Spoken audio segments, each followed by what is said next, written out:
I'm Mike Corcoran. I work as a freelancer with lots of creative businesses, lots of social businesses, but all other businesses of shapes and sizes too. And I support people with communication. So when any organisation has something difficult they're trying to say, an audience they're not used to saying it to, I work with them to find an innovative or a creative or a fun way to get that message across. And most importantly, help them achieve what they're trying to achieve by speaking to who they want to speak to. The starting point for me is that I know it's a really common fear and something people have a natural aversion to. And like any of these things, if you're averse to something, if you're fearful of it, you'll try and avoid it. And then usually what can happen is the one time people are speaking in public or are pitching is the one time that really counts, because they've avoided it every time before that.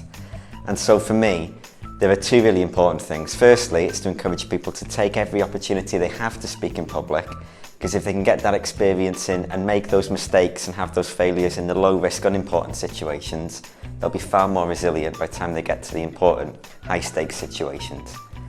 The second thing for me is that there is any number of environments where you might have to pitch or present or communicate, whether it's in front of an audience of 100, one-to-one with someone, whether it's live, whether it's online. And there are subtle differences between those. But underpinning all of those are a set of core foundations which have stayed effectively true for a few thousand years. And if you can build on those firm foundations from the start, you're going to be far more adaptable to the changing environments where you're going to have to present in the future. So that's the sort of stuff we're going to talk about tonight, is the very first steps you can take to start building those foundations, to start presenting in those low risk environments, to build up a platform where you can be really effective when it matters in the future.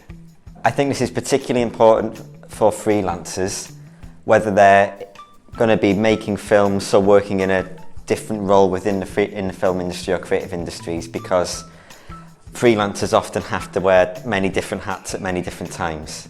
They have to be their own creative team, they have to be their own sales team, they have to be their own administrative team, and that means often pitching to lots of different people at lots of different times for lots of different reasons.